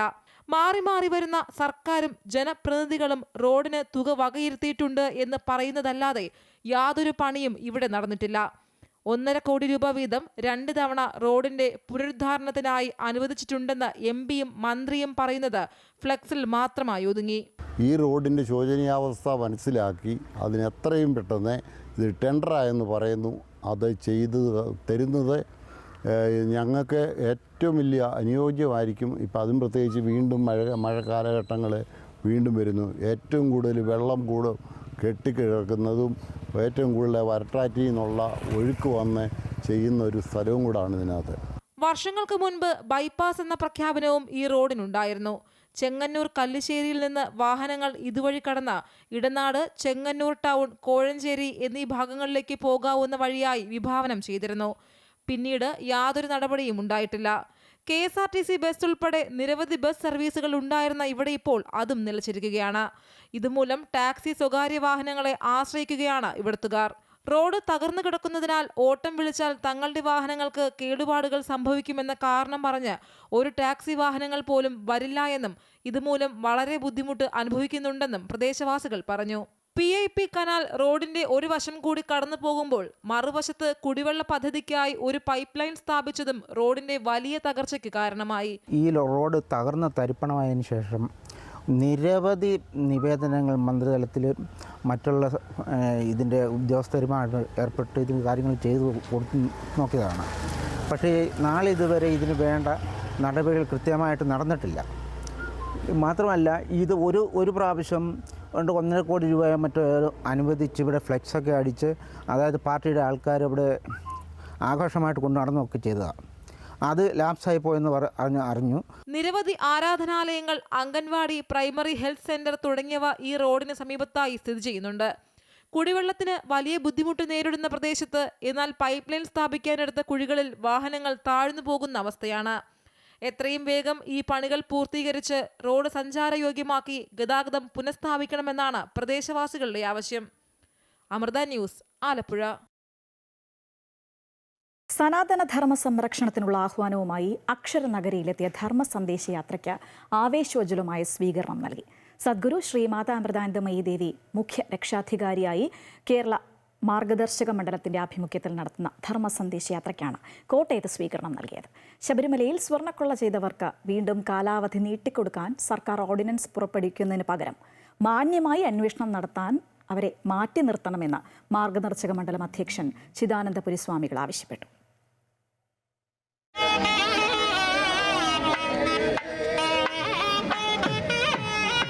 ധർമ്മ സന്ദേശ യാത്രയ്ക്ക് രാവിലെ കോട്ടയം തിരുനക്കരയിൽ നൽകിയ സ്വീകരണത്തെ തുടർന്ന് ശ്രീരംഗം ഓഡിറ്റോറിയത്തിൽ ഹിന്ദു പ്രതിനിധി സമ്മേളനവും വൈകുന്നേരം തിരുനക്കര മഹാദേവ ക്ഷേത്ര മൈതാനിയിൽ വിരാട് ഹിന്ദു സംഗമവും നടന്നു. ശബരിമല കേന്ദ്രീകരിച്ച് കുറേക്കാലമായി ചിലർ വിവാദങ്ങൾ ഉണ്ടാക്കുകയാണെന്ന് സംഗമത്തിൽ ധർമ്മ സന്ദേശം നൽകിയ മാർഗദർശക മണ്ഡലം അധ്യക്ഷൻ ചിദാനന്ദപുരി സ്വാമികൾ പറഞ്ഞു. ഹൈന്ദവ ചേതനയെ വ്രണപ്പെടുത്തുന്ന രീതിയിൽ കാര്യങ്ങൾ ചെയ്തവർക്ക് പിന്നീട് ഭക്തസമ്മേളനം നടത്തേണ്ടി വന്നു. എന്നാൽ ഹൈക്കോടതി ഇടപെട്ടില്ലായിരുന്നുവെങ്കിൽ ക്ഷേത്രം ഭൂമികൾ അന്യാധീനപ്പെടുമായിരുന്ന നയം ഈ സർക്കാർ കൊണ്ടുവന്നുവെന്നും അദ്ദേഹം കൂട്ടിച്ചേർത്തു. അചിന്ത്യമായ മുറിവേൽപ്പിച്ചുകൊണ്ട് ഈ കേരളം ഭരിക്കുന്ന സർക്കാരിന് നേതൃത്വം നൽകുന്ന പാർട്ടിക്കാർ തന്നെ എന്തൊക്കെ ചെയ്തു എന്നുള്ളത് നമ്മൾ കണ്ടനുഭവിച്ചറിഞ്ഞതാണ്. നാമജപത്തിന്റെ ശക്തി അറിയേണ്ടവരറിഞ്ഞു. എവിടെ എത്തി? ഇപ്പൊ ഭക്ത സമ്മേളനം നടത്തുക. ഹൈന്ദവരെ ബാധിക്കുന്ന നിരവധിയായ പ്രശ്നങ്ങൾക്കിടയിലും എല്ലാവരെയും ഒരുമിച്ച് കൊണ്ടുപോവുക ഒരു ഭഗീരഥ പ്രയത്നമാണെന്നും അതിനാണ് സന്യാസിമാർ നേരിട്ട് ഇറങ്ങിയിരിക്കുന്നതെന്നും സമ്മേളനത്തിൽ അനുഗ്രഹ പ്രഭാഷണം നടത്തിയ മാതാ അമൃതാനന്ദമയി മഠം മേപ്പാടി മഠാധിപതി സ്വാമി വേദാമൃതാനന്ദപുരി പറഞ്ഞു. എല്ലാ പ്രശ്നങ്ങളും നമ്മുടെ സമാജത്തിൽ ഉണ്ടെങ്കിലും ഇതെല്ലാം കൂട്ടിയിണക്കി കൊണ്ടുപോവുക എന്നുള്ളത് ഭഗീരഥ യജ്ഞമാണ്. അതിന് സന്യാസിമാർ തന്നെ ഇറങ്ങേണ്ട ഒരു അവസ്ഥയിലേക്ക് കേരളം മാറിയിരിക്കുന്നു. ഒരു മാറ്റം നമ്മുടെ കേരളത്തിൽ ഉണ്ടാവണം. ഏതായാലും ഈ അനുഗ്രഹ നിമിഷത്തിൽ എല്ലാ മഹർഷിമാരുടെയും ഋഷി പരമ്പരയുടെയും അനുഗ്രഹം നമ്മുടെ കൂടെയുണ്ട്. സനാതന ധർമ്മത്തെ നശിപ്പിക്കാൻ ആരെക്കൊണ്ടും കഴിയില്ല. വാഴൂർ തീർത്ഥപാദാശ്രമം മഠാധിപതി സ്വാമി പ്രജ്ഞാനന്ദ തീർത്ഥപാദർ അധ്യക്ഷത വഹിച്ചു. മാർഗദർശക മണ്ഡലം സംസ്ഥാന സെക്രട്ടറി സ്വാമി സത്സ്വരൂപാനന്ദ, ധർമ്മ സന്ദേശയാത്ര ജനറൽ കൺവീനർ സ്വാമി വിശുദ്ധാനന്ദ, സ്വാമി പ്രഭാകരാനന്ദ സരസ്വതികൾ, സ്വാമി ഗരുഡ ദ്വിജാനന്ദ, സ്വാമി വിശുദ്ധാനന്ദ തുടങ്ങിയവർ സംസാരിച്ചു. സ്വാമി മണികണ്ഠ സ്വരൂപാനന്ദ സരസ്വതി സനാതന ധർമ്മ സംരക്ഷണ പ്രതിജ്ഞ ചൊല്ലിക്കൊടുത്തു. നൂറുകണക്കിന് ഭക്തജനങ്ങൾ സംഗമത്തിൽ പങ്കെടുത്തു. അമൃത ന്യൂസ്, കോട്ടയം. വിപണി വിലയിരുത്തലുമായി ധനകാര്യ ഓഹരി വിദഗ്ധൻ കെ ദിലീപ് ചേരുകയാണ്. Sri Dileep, good morning. കേരളത്തിലേക്ക് സ്വാഗതം. ഇന്ന് വിപണിയിൽ നമുക്ക് എന്ത് പ്രതീക്ഷിക്കാം? നേരിയ നഷ്ടത്തിലായിരിക്കും വ്യാപാരം തുടങ്ങുക. വളരെ ഉയർന്ന തോതിലുള്ള കയറ്റങ്ങൾ പ്രതീക്ഷിക്കണം. കഴിഞ്ഞ 2 ദിവസമായി വിപണിയിൽ നല്ലൊരു നിക്ഷേപ താല്പര്യം കണ്ടിരുന്നു. മുൻനിര സൂചിയായി നിഫ്റ്റി വ്യാപാരത്തിനിടെ 25,600 എന്ന നിലവാരത്തിലേക്ക് നീങ്ങുന്ന ഒരു സാഹചര്യമുണ്ടായി. നിലവിലെ സാഹചര്യത്തിൽ ഇപ്പോഴത്തെ ഈ ഒരു നിലപാടിൽ, ഈ ഒരു ഉയർന്ന നിലവാരത്തിൽ നിക്ഷേപകർ ലാഭമെടുക്കാനുള്ള സാധ്യതയുണ്ട്. അതുകൊണ്ട് തന്നെ ഇന്ന് ഒരു പക്ഷേ നേരിയ ഒരു തിരുത്തലിലേക്ക് നീങ്ങിയേക്കാം. അതുകൊണ്ട് തന്നെ അങ്ങനൊരു സാഹചര്യം ഉണ്ടാവുകയാണെങ്കിൽ തീർച്ചയായും അതൊരു നിക്ഷേപ അവസരം തന്നെയായിരിക്കും. കഴിഞ്ഞ കുറച്ച് നാളുകളായി വിദേശ നിക്ഷേപ സ്ഥാപനങ്ങളുടെ വലിയ തോതിലുള്ള ഒരു വിൽപ്പനയിൽ നിന്നും 2-3 ദിവസമായി വിദേശ നിക്ഷേപ സ്ഥാപനങ്ങൾ തുടർച്ചയായി വിപണി ഒരു നിക്ഷേപത്തിലേക്ക് നീങ്ങിയിട്ടുണ്ട്.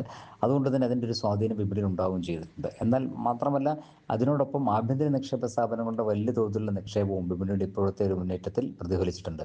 കമ്പനികളുടെ പ്രവർത്തന പ്രവർത്തന ഫലങ്ങളാവും വരും ദിവസങ്ങളിലും ആഭ്യന്തര തലത്തിൽ വിപണിയെ സ്വാധീനിക്കുക. കഴിഞ്ഞ ദിവസങ്ങളിൽ പുറത്തു വന്ന കമ്പനികളുടെ പ്രവർത്തന ഫലങ്ങൾക്കെല്ലാം അനുകൂലമായ ഒരു തരംഗം ഓഹരികളിൽ ഉണ്ടാക്കാൻ കഴിഞ്ഞിട്ടുണ്ട്. ഇപ്പോൾ വിപണിയിൽ ഉണ്ടായിട്ടുള്ള ഒരു നിക്ഷേപ താല്പര്യത്തിൽ ഏറ്റവും പ്രധാന പങ്കും ഉണ്ടായിട്ടുള്ളത് ബാങ്കിങ് മേഖലയിലാണ്. ബാങ്കിങ് ഓഹരികളിലാണ് നല്ലൊരു ശതമാനം നേട്ടമുണ്ടായിട്ടുള്ളത്. മാത്രമല്ല ഓട്ടോ മേഖലയിലും ഒരു നേട്ടം പ്രതിഫലിച്ചിട്ടുണ്ട്. ഈ രണ്ട് മേഖലയിലും ഉണ്ടായിട്ടുള്ളൊരു നേട്ടം തന്നെയാണ് ഒരു പരിധിവരെ സൂചികകളെ മുന്നോട്ട് നീങ്ങാൻ പ്രേരിപ്പിച്ചത്. എന്നാൽ വേണ്ട രീതിയിൽ IT മേഖലയിൽ ഒരു അനുകൂല തരംഗം ഉണ്ടായിട്ടില്ല എന്ന് വേണമെങ്കിൽ പറയാം. IT മേഖലയിൽ കൂടി ഒരു നിക്ഷേപ താല്പര്യം ഉണ്ടാവുകയാണെങ്കിൽ തീർച്ചയായും അത് വിപണിയെ കൂടുതൽ മുന്നോട്ട് നയിക്കുന്നതിന് സഹായമാവുകയും ചെയ്യും. എന്തായാലും നിലവിലെ സാഹചര്യത്തിൽ നേരിയൊരു തിരുത്തൽ വിപണിയിൽ കണ്ടേക്കാം. കാരണം പെട്ടെന്ന് ഇത്തരം ഒരു ഹ്രസ്വകാലത്തിനിടയിൽ ഈ രീതിയിലൊരു നേട്ടം ഉണ്ടായതുകൊണ്ട് തന്നെ ഇനി ഒരു നേരിയ തിരുത്തൽ വിപണി ഉണ്ടാകാനുള്ള സാധ്യതയുണ്ട്. ഇത് ഇന്ന് ആ ഒരു നേരിയ തിരുത്തൽ ഉണ്ടായേക്കുമെന്നുള്ള ഒരു ആശങ്കയും വിപണിയിൽ ഉണ്ട് താനും.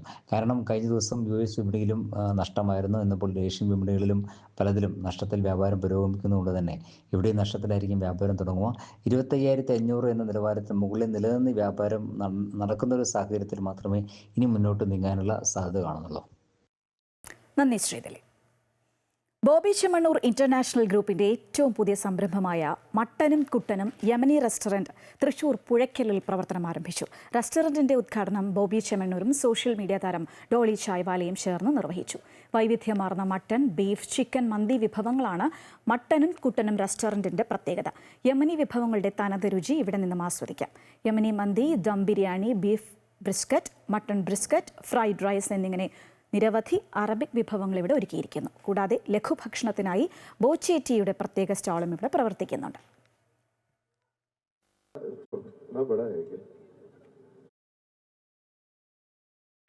ഇനിയൊരു ചിത്ര പ്രദർശനത്തിലേക്കാണ് നമ്മൾ പോകുന്നത്.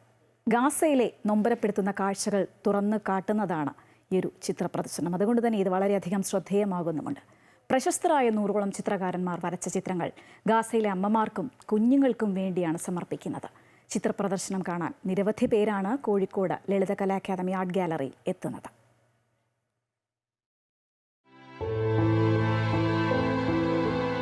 ഗാസയിൽ യുദ്ധം വിതച്ച ഭീകരത ആർക്കും മറക്കാൻ കഴിയില്ല. മനുഷ്യ മനസാക്ഷിയെ ഞെട്ടിക്കുന്നതായിരുന്നു ഗാസയിലെ കാഴ്ചകൾ. അതിന്റെ നേർചിത്രമാണ് 100ഓളം ചിത്രകാരന്മാർ ഗാസയിലെ കുഞ്ഞുങ്ങൾക്കും അമ്മമാർക്കും വേണ്ടി സമർപ്പിക്കുന്ന ഈ ചിത്ര പ്രദർശനം.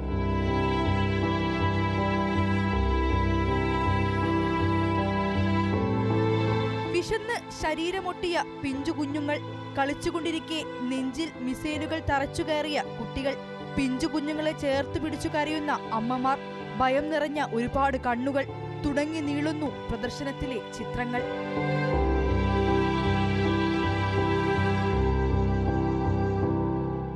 ഗാസയിലെ അവസ്ഥ എത്രമാത്രം ഭീകരമാണെന്ന് തുറന്നു കാണിക്കുന്നതാണ് ചിത്രപ്രദർശനമെന്ന് പരിപാടി ഉദ്ഘാടനം ചെയ്ത കവി സുധ്യാംശു പറഞ്ഞു. ചിത്രകാരന്മാരാണ് ഏറ്റവും കൂടുതൽ പ്രതിഷേധിച്ചുകൊണ്ടിരിക്കുന്നത് ഇപ്പോൾ നിലവിൽ.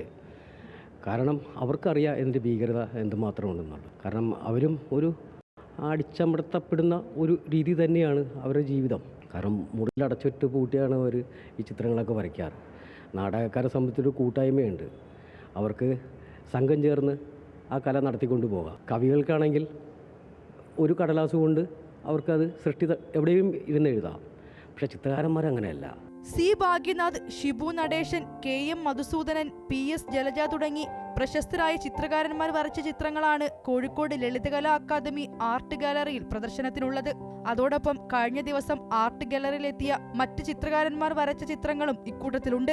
സാംസ്കാരിക സംഘടനകളുടെ നേതൃത്വത്തിൽ ഈ വരുന്ന 21-ന് ബീച്ച് ഫ്രീഡം സ്ക്വയറിൽ നടക്കുന്ന ഗാസയുടെ പേരുകൾ എന്ന പരിപാടിയുടെ ഭാഗമായാണ് ചിത്രപ്രദർശനം സംഘടിപ്പിച്ചത്. ഈ മാസം 15-ന് തുടങ്ങിയ ചിത്രപ്രദർശനം ഒരാഴ്ച നീളും.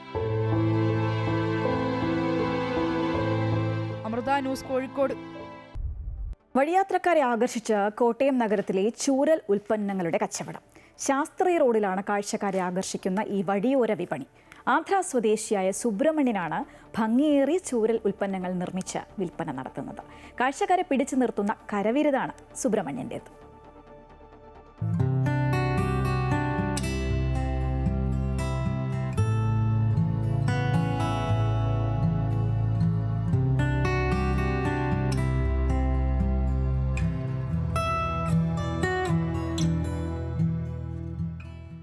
കുട്ടകളും കൂടുകളും വിവിധ അലങ്കാര വസ്തുക്കളുമൊക്കെ ചൂരൽ കൊണ്ട് നിർമ്മിച്ച് വിൽപ്പന നടത്തുകയാണ് ആന്ധ്രയിലെ നെല്ലൂർ സ്വദേശിയായ സുബ്രഹ്മണ്യൻ.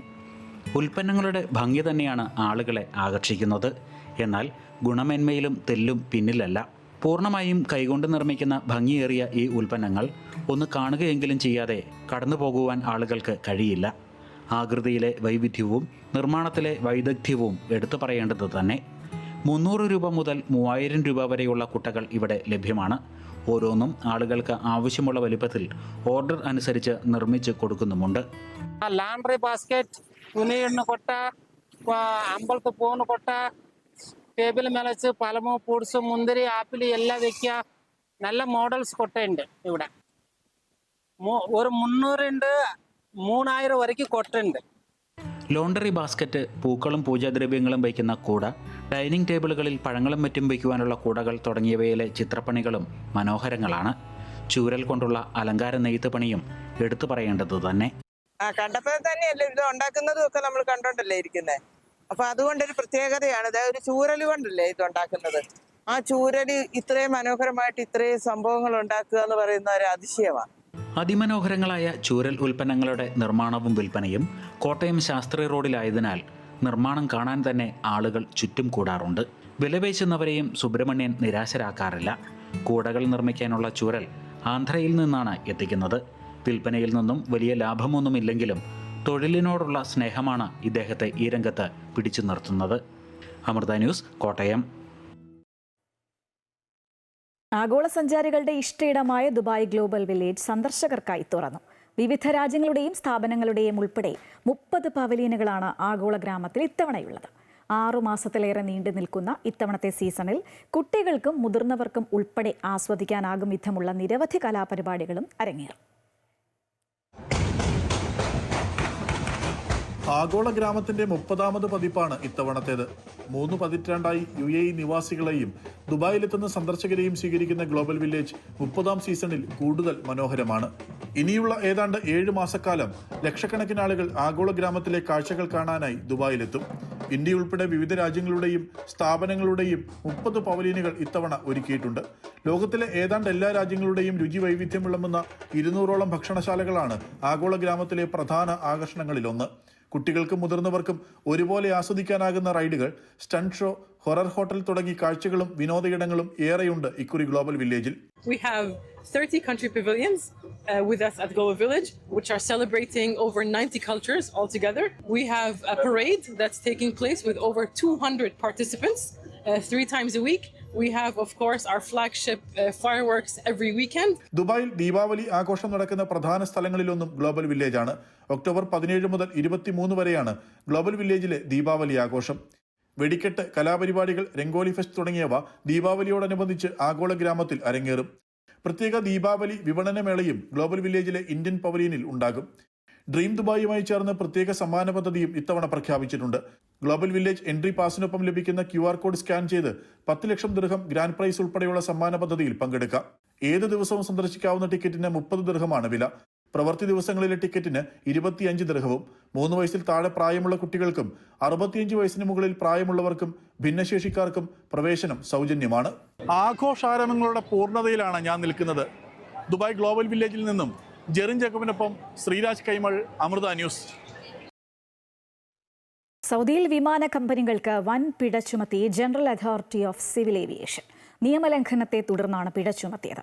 ഈ വർഷം 3ാം പാദത്തോടെ 246 നിയമലംഘനങ്ങളാണ് വിമാന കമ്പനികൾക്കെതിരെ റിപ്പോർട്ട് ചെയ്തത്.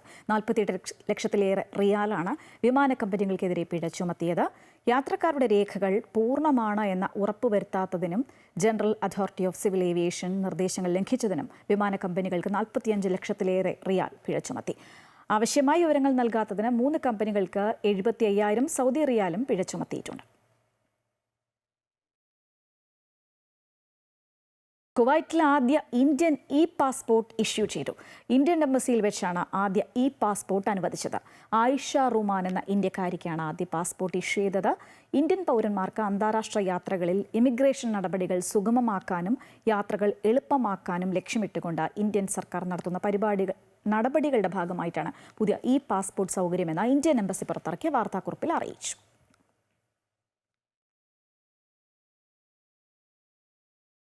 ഗുജറാത്തിൽ പുതിയ മന്ത്രിസഭ ഇന്ന് അധികാരമേൽക്കും. രാവിലെ 11:30 ഗാന്ധിനഗറിൽ നടക്കുന്ന ചടങ്ങിൽ ഗവർണർ ആചാര്യ ദേവവ്രത സത്യവാചകം ചൊല്ലിക്കൊടുക്കും. ഭരണവിരുദ്ധ വികാരം മറികടക്കാനാണ് തദ്ദേശ തെരഞ്ഞെടുപ്പിന് മുൻപ് മന്ത്രിസഭ പൂർണ്ണമായും അഴിച്ചു പണിയുന്നത്.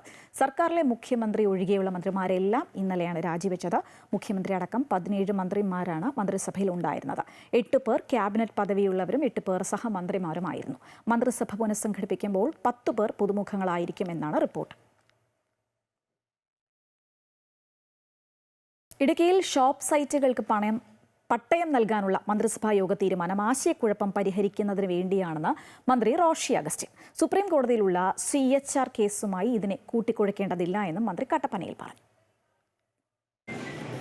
മന്ത്രിസഭാ യോഗം എടുത്ത തീരുമാനം മലയോര മേഖലയെ സംബന്ധിച്ചിടത്തോളം ഏറ്റവും സുപ്രധാനപ്പെട്ട ഒരു തീരുമാനം. ആദ്യമായി സുപ്രീം കോടതിയിൽ നിലനിൽക്കുന്ന ഒരു കേസുമായി ഇന്നലെ എടുത്ത മന്ത്രിസഭാ യോഗത്തിന് ബന്ധമില്ല. ചില കാര്യങ്ങളെ നല്ല നിലയിൽ കാണേണ്ടതിന് പകരം അതിലെല്ലാം കുഴപ്പങ്ങൾ കണ്ടെത്തുക എന്ന നില വന്നാൽ നമ്മുടെ രാജ്യത്തിൻ്റെയും നമ്മുടെ നാടിൻ്റെയും എല്ലാം വികസന സാധ്യതകളും പ്രശ്നങ്ങളെ പരിഹരിക്കലും വളരെ ബുദ്ധിമുട്ടായി തീരും. 993 ചട്ടത്തിൻ്റെ പരിധിയിൽ വരുന്ന സ്ഥലങ്ങളിൽ പട്ടയം നൽകുന്നതിൽ നിലനിന്നിരുന്ന ഒരു അവ്യക്തത ഒഴിവാക്കുക മാത്രമാണ് ഇന്നലെ ചെയ്തത്. അതിൽ കാണേണ്ടതായിട്ടുള്ളത് എന്താണെന്ന് ചോദിച്ചാൽ 93 ചട്ടപ്രകാരം കൊടുത്തിട്ടുള്ള പട്ടയങ്ങൾ.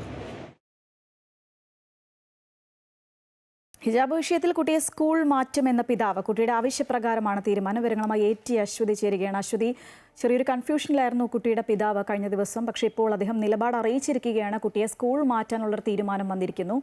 വിഷയം ഇതോടുകൂടി തീരും, അല്ലെങ്കിൽ ഈ ഒരു വിവാദം ഇതോടുകൂടി പര്യവസാനിക്കുമെന്ന് കരുതാനാകുമോ? ഇത് ഈ വിഷയത്തിൽ ഇത് ഇവിടെ അവസാനിച്ചു എന്ന് നമുക്ക് പറയാൻ സാധിക്കില്ല. കാരണം ഈ സ്കൂളിൽ ഹിജാബ് ധരിച്ച് എത്താൻ സാധിക്കാത്തത് കൊണ്ട് കുട്ടിയെ സ്കൂളിൽ നിന്ന് മാറ്റുന്നു എന്നൊരു രീതിയിലേക്കാണ് ഇത് പോകുന്നത്. അത് കുറെ കൂടി രാഷ്ട്രീയമായ വിഷയങ്ങളാകാനുള്ള ഒരു സാധ്യത കൂടിയുണ്ട്. ഈ വിഷയത്തിൽ കുട്ടിക്ക് വലിയ രീതിയിലുള്ള മാനസിക സംഘർഷങ്ങൾ ഉണ്ടായി. കുട്ടിയുടെ ആവശ്യപ്രകാരമാണ് ഇപ്പോൾ സ്കൂൾ മാറ്റുന്നത് എന്നാണ് പിതാവ് പറയുന്നത്. മാത്രമല്ല, ഈ ഹിജാബ് ധരിച്ച് സ്കൂളിൽ പോകണം എന്ന ഒരു നിലപാടിൽ നിന്ന് അവരൊരിക്കലും പിന്നോട്ട് പോയിട്ടില്ല. അതേ നിലപാട് തന്നെയാണ് അവർ തുടരുന്നത്.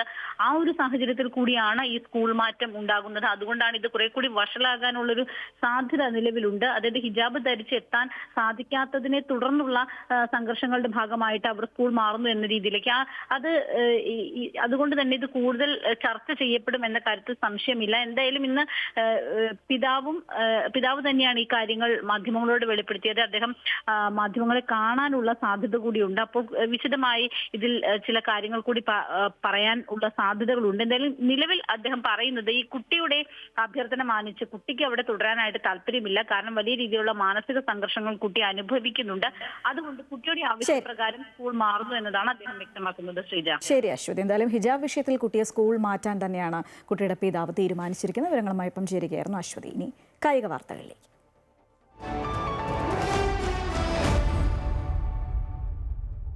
രഞ്ജി ട്രോഫിയിൽ മഹാരാഷ്ട്രയുടെ ഒന്നാം ഇന്നിംഗ്സ് സ്കോറായ 239-നെതിരെ ബാറ്റിംഗ് ആരംഭിച്ച കേരളത്തിന് ബാറ്റിംഗ് തകർച്ച. രണ്ടാം ദിനം മഴയെ തുടർന്ന് നേരത്തെ കളി നിർത്തുമ്പോൾ കേരളം 3-35 റൺസ് എന്ന നിലയിലാണ്. 2 വിക്കറ്റ് വീഴ്ത്തിയ രജനീഷ് ഗുർബാനിയാണ് കേരളത്തെ തകർത്തത്. സച്ചിൻ ബേബിയും സഞ്ജു സാംസണുമാണ് ക്രീസിലുള്ളത്. തിരുവനന്തപുരം ഗ്രീൻഫീൽഡ് സ്റ്റേഡിയത്തിൽ ടോസ് നഷ്ടപ്പെട്ട് ബാറ്റിംഗിനെത്തിയ മഹാരാഷ്ട്രയെ 5 വിക്കറ്റ് നേടിയ MD നിധീഷാണ് തകർത്തത്. NP ബേസിൽ 3 വിക്കറ്റ് വീഴ്ത്തി. ഗുഡ് മോർണിംഗ് കേരളം പൂർത്തിയാവുകയാണ്. കൂടുതൽ വാർത്തകൾക്കായി അമൃത ന്യൂസ് യൂട്യൂബ് ചാനൽ കാണുക. നമസ്കാരം.